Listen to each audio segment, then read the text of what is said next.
Well, how are you doing today? So good to have you on the podcast. Keith, I'm excited to be here. I can't wait to dive right in. Me either. I like to give my guests an easy question, a kind of a get to know you question. So, what's the best piece of advice you've ever received? Fail faster. Fail faster? Yeah, and that's just a very simple concept because people are so terrified of failing. So if you become really excellent at failing, then you wouldn't have to worry about how you feel about it because it's part of your mindset. You go, if I fail faster, then I know I can exclude this piece from the path because it's not working and I can move on to the next one. I like that. And you get it out of the way. So it's like I got it out of the way so I can move on. I like that. I mean, truly, but people, people don't take that very well. People like to be attached to, oh my God, I can't believe I did that, and it didn't work out, and what are other people going to think about me? I'm never gonna do this.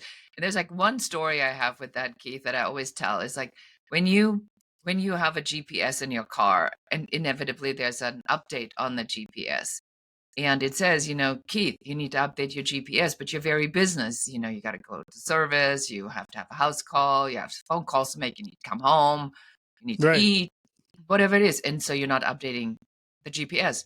And then one day, inevitably, the shortcut that you used to take rather than the freeway is now a cul-de-sac because they're building that thing that they've been talking about for years. So now you're going to get out of your car, Keith, and you're going to throw yourself on the ground and you go like, "Oh my God, I'm the worst driver in the world. That's it. I'm done driving. I'll never drive again. What will other people think of me? I took the wrong turn. I can't tell anybody about this. I'm so ashamed." Does nobody ever. You just, stay in your car, you turn around, you wave at the guy with the neon sign and the Right. stop sign and the hard hat. You say, note to self, update my GPS, and somehow magically you know that the destination you wanted to go to is still there, even though you took a wrong turn. That's why I say My fail faster. see, my GPS horror story is I didn't update mine, ended up in a trailer park. So there you go. Oh no. How'd I end up here? I love to ask my guests about their journey. So tell me about your personal story, your journey. Yeah, my personal story is probably very much like many other people. I when I always had big dreams and not much to back it up with other than the idea. And I'm originally from Germany. I'm a first generation immigrant here in the United States. And I was very drawn to creativity. And then when I did go into photography, I was realizing very quickly, Keith, that I was better at the business side versus the creative side, which was a shock, but that's just the way it is.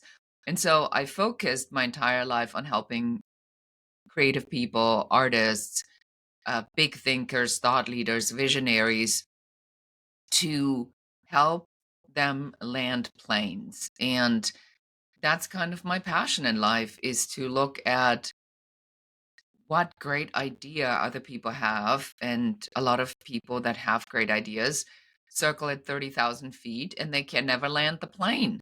And so when you don't land a plane for refueling, you'll crash. So I help them land the plane. I love that because I've been a couple of talks with people who I keep saying, please land the plane. You're circling a runway and it just never ends. So that's a great analogy. I love that. Thank you. What lessons did you learn on that journey? What lessons did I not learn on the journey? So, number one, I would say very much like what I said, that failing is a really critical part. Number two, I learned that the path is never up to us. And the more we insist, and I bet, Keith, that you come across this in your line of work all the time, that people think that they're responsible for every step of the way. And that's just not the case. And we get so convoluted with this idea that it has to go like the internet marketer told us, or the funnel builder told us, or that it has to go a particular way. And it kind of never really is. So I I learned that there's two pieces you have control over. That's the beginning, which is where you are right now, because it's the decisions and choices you made that led you here, and where you want to go, because that's the vision, that's the dream. The path typically is up to God, myself included. Everybody fights that. That's, I think, the biggest thing I've learned in life, Keith, is that the surrender seems to be the most difficult thing. And I heard something really interesting the other day, and somebody sent this to me, and it says, if you worry, you don't trust God. And I'm going like, what? What are you saying? And it's exactly that, is if we fix, or we try to fix us or other people, we're doing the work of God. If we are trying to, I mean, we have influence over the path and influence over the decisions that we're making. But what comes to us is typically something that is completely out of the ordinary. And I have another really amazing story to validate this concept. So my claim to fame is that I built and sold a business, and then I sold it to Bill Gates for millions of dollars. So the story on how this sale in the final thing kind of came about is that I had a mother-in-law that was a complete knack. And she would tell me, you need to write a letter to the president of the United States and ask him for help. And I'm like, eye rolling, sigh. Who the heck writes a letter to the president of the United States? What a bloody waste of time. And she just would not stop. He's the number one guy in the country. If anybody can help you, it's him. Write the letter, write the letter. And I wrote the letter, Keith, for one and one reason only, because I just didn't want to talk to her about this anymore. Right. Imagine my surprise then when, after, all this disaster and the adversity that I had to overcome, and I think I'm out cold. I'm $135,000 in debt. I'm a single parent. My dad just died. I've been thrown out of the house I've been living in for 10 years. I got nothing. And I get a letter from the White House. Wow. And it says the president sends his best wishes. So the president, of course, never saw the letter, Keith. I mean, that would be preposterous. But what it did do, it put me in touch with the Small Business Administration, and because they also got a letter from the White House with a second in command. And that guy looked at this and said, what nutcase writes a letter to the president instead of calling me directly, which had never even occurred to me. Wow. And he goes like, I must meet this person. And then I walked in, and he says, I'll put in what you put in. And he helped me to find a bank that was restructuring my $135,000 in debt into a 10-year fixed loan. 3 months later, I'm break even because I have the cash in my line of credit. And 18 months later, I'm the leader in my category. And that's what got us the attention from a Bill Gates company. Wow, what a story. I know. And I think the story is so important because, like everybody else, I was poo-pooing it. I was like, what a dumb idea. Who does that? And if I wouldn't have done this really dumb idea that nobody does, I wouldn't be where I am today. And I think that's what people forget when we talk about the path unfolding and what is the work of God and how does God play into, or spirit, universe, whatever people are comfortable with talking about it. However this falls into it, that's, I think, a perpetual daily fight. And I don't know what you see, but I struggle with this still to this day. I have to remind myself, it's like, why are you not surrendering to this? Because I still think I know it better. Well, the tendency is God's too busy for my little problems. He's got so much else on his mind, probably. We put God into the human category of being like ourselves. If we're the ones in charge, we are thinking, I don't have, this is a really minor thing. You can handle this on your own. Give me the big stuff. And maybe I think we kind of put God in a human category. If he's going, I'll handle the big stuff, you take care of the small stuff. Whereas God says, give me all the stuff and we'll work it out together. I think there's something to be said about that. Is, would I have put this in relationship that this was really a divine intervention or divine guidance for me to write this letter and send it? to the president of the United States, that never even occurred to me. But if I look back and I look at spiritual principles or what rules the universe, and we now know that a lot of the religious principles are very aligned with the scientific principles and the physics principles of this world. You know, white only can exist if dark exists. So good can only exist if bad exists. And we only know it is good because we've seen bad. And we can only, and vice versa. So if we look at the law of polarity, then we know if we're broke, we know the money must be there. It's just the opposite side of it. But we're so Right. focused on the broke that we can't see the money. Right. Exactly. And then you go, my head is about to explode. Right. So I'm curious. I ran across this title I've never heard of before, and I want to ask you to kind of explain what it is that you do. What does a growth architect do? So the term growth architect came from my probably very German way of thinking and the engineering aspect that I think is just a lot in my culture, where we are very factual and logistic. Now, of course, not everybody's like that, but I think Germany as a whole has a lot of that because that's, recognized as a barometer of this country, I believe.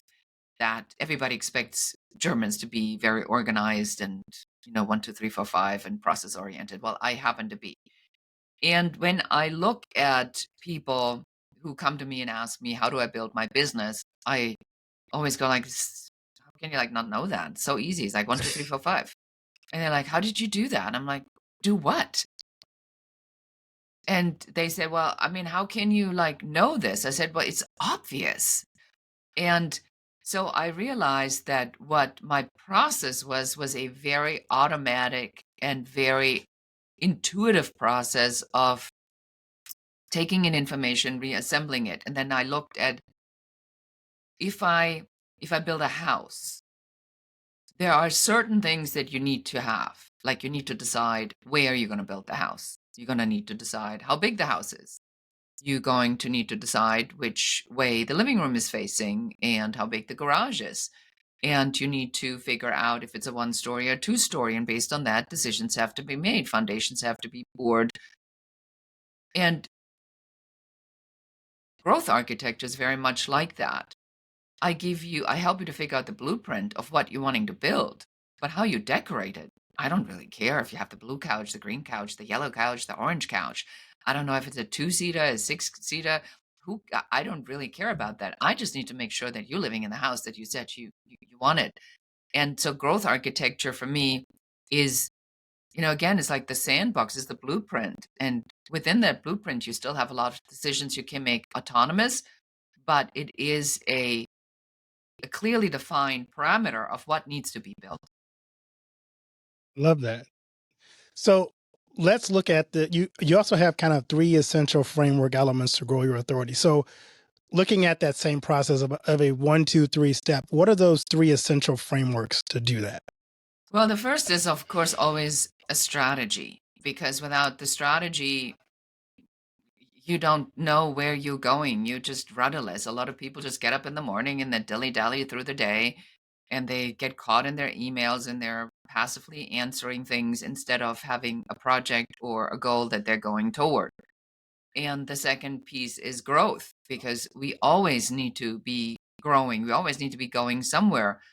Again, in nature, the concept of wait and see doesn't exist. I've yet to see an oak tree that says in the summer or in the spring, hey, you know what, Keith, I'm going to just take like 100 leaves, okay? I'm just going to sprout 100 leaves and then let's just wait and see how that goes. If people come, if they're appreciative and they, like the 100 leaves, then I'm slowly rolling out more over the next couple months until the process is complete. Said no tree ever. I mean, that would be preposterous. So you look at nature and you go, well, if the concept doesn't exist in nature, should it exist in our world? Or is it just another one of those things that we've done? And I think that a lot of times this happens in religion when people say, well, I sort of believe in God, but I'm not really sure. It's like, well, you either believe or you don't believe. I mean, there really isn't Right. I'm going to try believing. I mean, it's an interesting concept, but I think people have a hard time committing to it, so they keep that back door open. Well, I do think that there's questions to be asked about certain things that I'm sure you are well prepared to answer, but that has nothing to do with your belief in God. You can believe in God from a purely positive perspective. That is your belief system, but it's still God. I know plenty of people that have, made certain decisions. My sister says, I don't believe in hell. I believe in God. I don't believe in hell. That's my belief. I said, that's fine by me. I don't, and other people are constantly worried about that. That's their belief system. So we have to think about when we are growing, to go back to the three elements, is that you got to be very clear about what it is that you're growing. And that brings us to the third part, which is mindset, which we already talked about a little bit. Like, what do you really believe in? Again, this concept of wait and see doesn't exist. It's like, I can't believe a little bit that I'm going to make. I'm Right. pretty sure. I'm pretty sure I'm going to make it, but I'm not entirely sure. But I think it's possible. Well, of course it's possible. But I'm going to be very hopeful that it's going to work. Right. That's not mindset. That's wishful thinking. Mindset is make the decision and then act as if you actually made the decision. I have these conversations all the time, Keith, where somebody says to me, well, what should I do? I said, well, you are now a $1 million business. You want to be a $5 million business. How does a $5 million business owner make this decision? Because if you think that you can make that decision to get to 5 million based on a $1 million mindset, I said, that's not going to work. Right. Oh, oh, oh, oh, okay. I love that. So my world right now is kind of the podcast world for one thing that I do. um, and every podcaster has the same question. How do I get my product, my podcast to grow on the market? So if you were kind of advising someone like that, what's the best and fastest way to kind of grow your authority in a market? Authority is a funny thing. A lot of people have a mixed understanding of what authority actually means. There's a difference between a celebrity, an influencer, and an authority. We deal primarily with authorities. We deal with people that have industry expertise. So the mindset, again, remember we talked about strategy, growth, and mindset. We going back to the same thing. One, am I building? Am I building a podcast for what? What is my authority in? And then I see a lot of times that somebody does something and then the podcast about something else. So there's a gentleman I spoke to and he does franchising as a business. His podcast is not about that. That's not authority. That's a Right. disconnect. So you have to make sure that you make that decision on where are you going to be the authority in, and then everything you do has to go into this one thing. And I'm going to give another example. So we had uh, before the last year, we had done a lot of high ticket stuff, signature growth system, growth strategy, which we still do, but I have found that the high ticket sales are definitely tighter right now, that people are worried about the recession. They definitely is more wait and see kind of attitude. And when I looked at this, I did ask my team to do some research. And then one of my guys came back and he says, did you know that the term certification outperforms the search term Trump? I'm like, that's really interesting. And you don't worry, we're not going political, anyone. You don't have to hang up or run away. Um, but that's a big statement. That means that people are less worried about what's going on outside, but more worried about what's going on with them. And then we looked at it and we said, what we need to do, we need to go back and come back with a lower priced product and helping people to turn their talent into a business. And then we looked at our quiz. So we have a quiz that was about the number one Business Growth Blocker, which I thought was a great quiz. But the leads that we got from that were not congruent with what we wanted. So now we changed it, and we now have a new quiz that asks the question, what's your talent worth? Because we now know, with people looking for certifications and looking to transition from corporate into jobs, or taking, what you talked about, becoming the authority in something, they're going to need to have some sort of a path to follow. And I'm the growth architect, so I do blueprints. So we have a program that we had created a couple years ago that's had over 22,000 people that have taken this program. And so I went back and I said, okay, let's update this program and make it more current, make sure that it's adjusted with what we're doing right now. So the first question we're asking right now, what's your talent worth? And if you're listening and you want to know what your talent is worth, just go to what'syourtalentworth.com. It's an actual mathematical calculation. And it'll give you an actual dollar amount, or whatever currency you input, based upon the numbers you gave me. Those are not my numbers. I'm not promising you 10x. I'm not promising you 5x. I'm not telling you the 4-hour work week. None of this nonsense. I'm just asking you, what's your experience? What have you done? What market are you in? How does this compute? And then I'll use my profit formula and I'll calculate it, and then you'll get that number. And then I'm going to ask you, once you have that number, and I had a gentleman who did this, and his number was $775,000, which I think was completely accurate with what he does, data scientist. And then I ask him, what are you going to do with this? And then they go, well, if that's my earning potential, I better get on with it. And then we have the product that then fulfills that. So when we talk about authority building, that's what you need to think about, is how do I get them in? What am I the authority in? Is what I do relevant? And then everything you do has to push this. And you may have to take some of the other things that you've done and put them on the back burner. Or, we build signature growth systems, so we hide it somewhere in this overall umbrella of the system somewhere, so it's not the main hero. But the main idea has to be the main idea. What do you actually do? I'm a growth architect. I help people to turn their business into a talent, and then when they've done that, grow it, and then when they've done it, scale it. So there's Fascinating. 3 entry points. Yeah, no, that's fascinating. I never thought of it that way, and you've broken it down kind of based on, again, we talked about earlier, your background from your country, making things very, very calculated, very, very, controlled. And I like how you make it so it's less about aspirational goals as much as it is, here is some concrete numbers that go along with what you're doing. I mean, isn't that a much better way? And I think this is the part, Keith. I bet you see this a lot in your work too, where people go, well, I was listening to so and so, and he said it's really easy, and in 4 hours a week I can make $1 million. And then I listen to the law of attraction, and I don't even have to ever leave my house.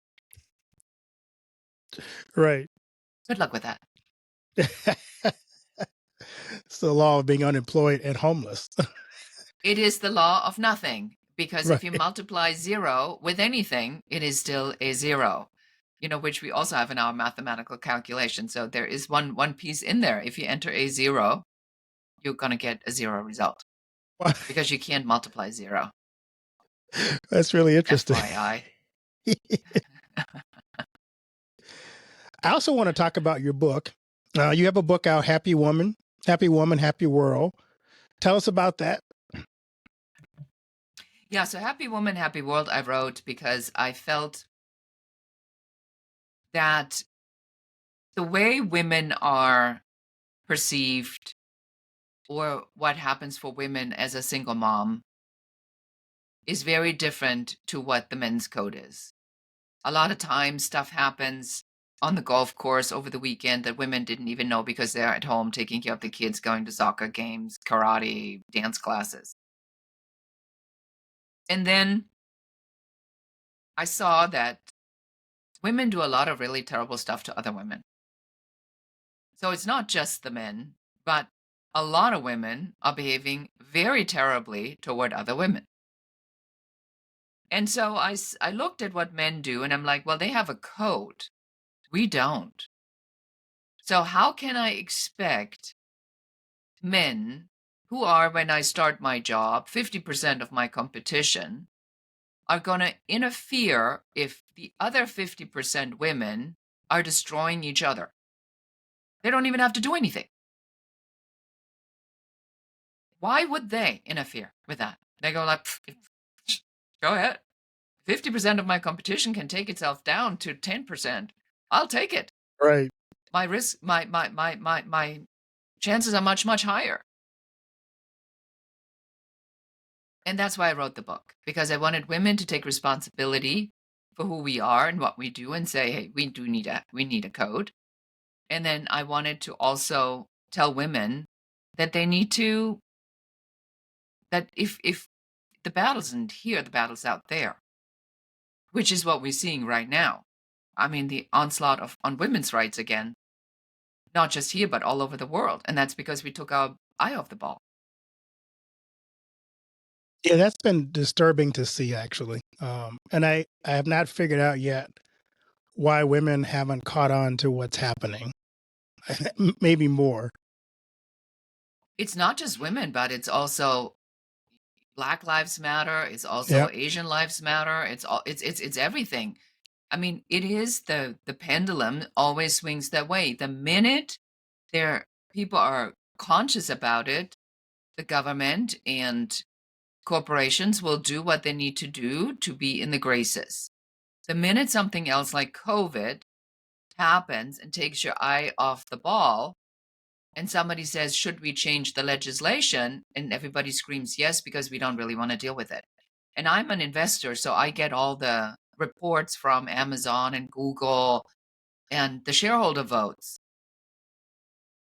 I cannot even begin to tell you how many times on the shareholder votes it says a vote is required on should we report on child labor? Should we report on women's rights? Should we report on gender pay gaps?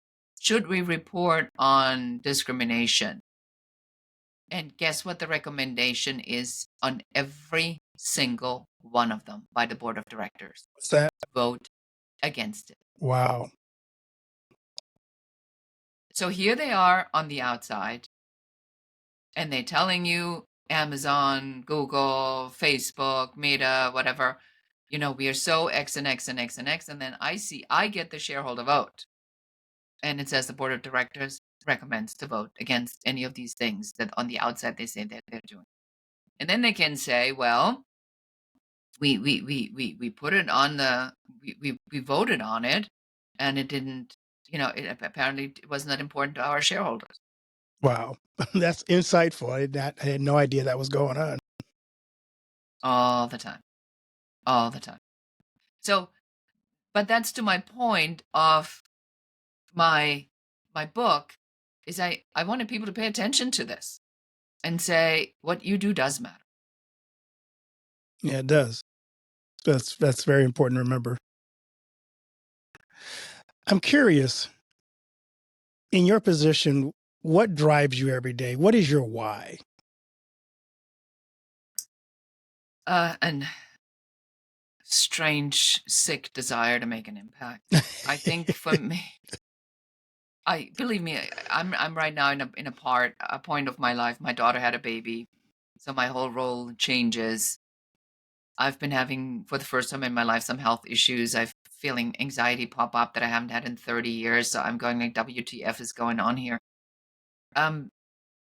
But the thing that lights me up is when I speak to somebody about a brilliant idea. And, I just had a conversation last week, and it's a client of mine. And then he ran this idea by me where he has figured out some of the systems that I recommended him. And then he just took it and created a way for small business owners to find people and automate that whole interview process with video. I mean, it is ridiculously good. Wow. And so when I talk to somebody like that and he says, "Do you think there's viability?" I said, "Are you kidding?" I said, "That's a SaaS model. I said that's $100 million project that somebody like Indeed's going to buy from you, because it's going to revolutionize the way, not just the, how we run ads, but what happens after we run the ads and find people. Because that's where the problem is, people randomly just sending their resume out and go like, well, it can't hurt if I send it. But then what's the vetting process? And, that's where a lot of small business owners get choked up. So when I hear something like that, I'm all in. Like I'd be hiking on the weekend and I'd be thinking about that. So helping people make an impact is really what lights me up every day. I love that. If you had one message to give to people today, because you say your goal now is to inspire, what would that message be? You got to do the work. You got to do the work. This idea of sitting and waiting and waiting and waiting, there is no one day. One day is today. What are you waiting for? A sign from God while you're listening to a podcast. God just gave you a sign. I used to have, when I was speaking, I wrote a sign and I hung it on the insides of the bathrooms. And it said, if you're waiting for a sign, this is it. You're looking at the sign. Come to my talk. And that's what my message really is this: you don't know until you go out there and you'll actually do it. And no, you don't know what it's going to be like because you haven't started it yet. And the second step doesn't become clear unless you've taken the first step. And the decision sets the energy into motion that then puts all of this in place. Because then is when somebody nags you to write a letter to the President of the United States, even though you think it's completely irrelevant. And then when you do it, you realize it's the most powerful thing you've ever done in your entire life, just to literally shut someone up because they got on your nerves. Right. So take action. It's like, what, and I think that sometimes, Keith, and I hope you're okay with me saying that. And I think sometimes people that believe in God and they pray a lot, that's where they completely get caught. Because they go like, I got to pray on it. I'm going to pray on it. I'm like, how much longer are you going to pray on that? Do you think that the answer is going to change? Because I tell you what God's answer is. God's going to say, do you really want this? And then you're going to say yes. And then God says, great, go.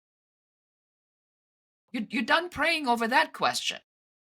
The next question you're going to pray over is how. Not what, but how. Then you're going to get that answer. But if you keep praying over the same thing, I don't know, should I not, should I not? Well, then you're going to get a whole bunch of convoluted answers back. But if you say, I'm really passionate about it, can I do this? The answer most likely is going to be yes. And then your next question you ask God in your journal is how? Tell me how to start. Yeah, you just listen to the podcast. You're going to go now to whatsyourtalentworth.com. You're going to find out in the next 2 minutes the exact number of what you could earn. And the number is remarkably accurate, if I may say so, and clap myself on the shoulder for my own brilliance here. And then you look at that number and then you tell me what are you going to do about that. Because I bet that number is more than you're making right now. That's really interesting.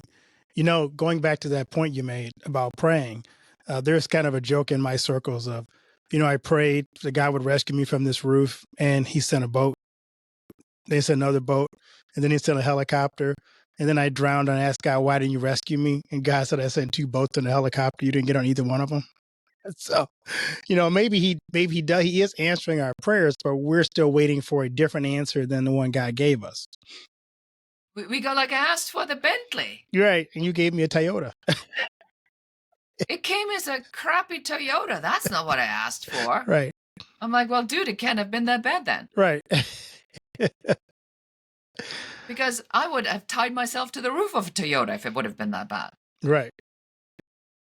But that's I think the judgment, you're absolutely correct. I think the judgment is where people get caught all the time. Right. I love to ask my guests this question. What do you want your legacy in the world to be? When you go to my tombstone, I wanted to say, here lies a woman who made an impact. Yeah. Even though I have no illusions that probably 50 years from now, nobody has any clue who I am because I'm not exactly Thomas Edison. But I think that and that's another piece that I'm doing a lot of work on right now is the self-importance of what does it really matter? Because at the end of the day, the guaranteed outcome that we have is we will die. Right. So if I know, hypothetically speaking, that I would die, which most people are absolutely shocked that that seems to be the case, then what do I need to do to get to that point and have a pretty awesome exit and say this was really worth it? And it ain't not being at home sitting funyuns on the couch watching reruns. Right. It is being out there, telling your friends you love them, taking that idea, daring, because your outcome is guaranteed. You will die. And then our souls will go where our souls go. That's guaranteed. But this lose the fear. That's really my big message. Lose the fear, step up, make the impact. What are you waiting for? And we have all fear. I still have fear. I mean, I'm doing an ayahuasca journey, and I'm doing this because I have a lot of childhood trauma that I've really ignored very successfully. I mean, I kind of know it's there, but I did a lot of work on it. So let's just not deal with it. But it's coming back up, and I'm terrified. Terrified that there's other stuff that's going to come up that I don't remember. I'm sure it's also something that you deal with in your work all the time. Where I go like this, the fear of the unknown. What else was there? And it causes me, that's why I'm coughing because, it's like literally taking my breath away. I feel like I'm choking, I have anxiety. I haven't had anxiety in 30 years. I'm really not an anxious person, but I am right now. That means that there's something there that's ready to be released, but I don't really want to because Right. it's extremely uncomfortable. Yeah, those moments when you can feel that something's there that's underneath the surface that we think we bury it really well, but we don't. It just keeps popping up in other ways, sometimes in different parts of our life, different parts of interaction. People trigger it, and we keep trying to push it down. And it's like somebody says, like trying to hold a beach ball underwater. That beach ball eventually will pop up and hit you in the face if you hold it down long enough. That's a really good analogy. I like that a lot. Yes. And then, in the conversations we have about these things, what is it? Exactly what is that beach ball that you're holding down? That if you try something and then you fail, well, remember the GPS story. We started with that. Well, that's just not that way. Doesn't mean that there is no way. It just means that way is not the right way. Right. Oh, okay. So I'll find another way. Yeah. It's like, I mean, does it? I spoke to a sales guy, Matt Ryder from Seventh Level, and he had the best example. He said, when you go in the supermarket and you look at the avocado and then you put the avocado down and you leave the store without the avocado, do you think the manager of the market's going to take this personal? Is he going to run after you and say, why don't you like my avocado? What's wrong with my avocado? What's wrong with you? Right. Do you have avocado bias? What's that all about? I can't feed my family if you don't buy this avocado. So if you put it into an example that's a lot more different, it's like I just didn't feel like I wanted avocado. I thought about it and then I was like, no, I'm not making guacamole today. Too much fat. I'm just gonna have something else to eat. It's not about the store owner. It's not about you. It's not even about the avocado.